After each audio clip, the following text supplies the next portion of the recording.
Well, ladies and gentlemen, let's indeed welcome the winner of the Indianapolis 500, Scott Dixon. Scott, congratulations. Thank you. It sounds pretty good, doesn't it? Sounds very good. Scott Dixon stayed out of trouble and held off Vitor Meira to win his first Indy 500 Sunday. Dixon raced out of the pits ahead of Meira on the final round of pit stops and kept the Brazilian driver in his rear-view mirror. He finished 1.75 seconds ahead of Meira to win. Dixon led for 115 of the 200 laps, but said he never felt he had the 500 won, even late in the race. With about 4 or 5 laps to go, the traffic was definitely going through my mind. We started to catch, at least 4 or 5 cars. And I didn't want it to play out that way, that we got stuck behind one of them, because as soon as you lose momentum around here, those guys that are, breathing down your neck are going to blow by you with, a couple of laps to go. After he won, Dixon kissed a brick at the start-finish line. Following tradition, he then drank some milk to celebrate the win. Then he poured some on his head.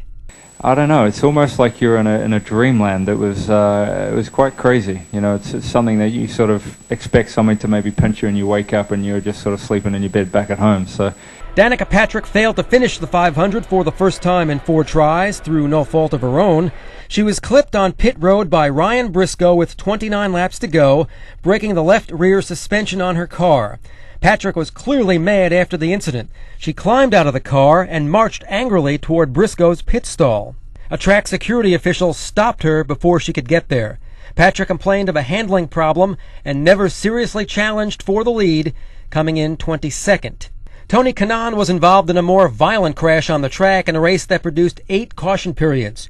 He was leading on lap 106 when Marco Andretti, who finished 3rd, dove to the inside, which may have surprised Kanaan. He drifted high going into turn 3, scraped the outside wall, and then turned into the path of the oncoming Sarah Fisher.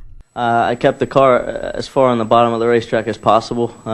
Maybe it was a bit too late, but you hate to see that stuff happening with teammates. But I had a run, I went for it. I'm not, you don't want to really park the thing, because if I wouldn't have went for it, then I was going to get overtaken, and I could have been in that position. So I had the run, and I went for it.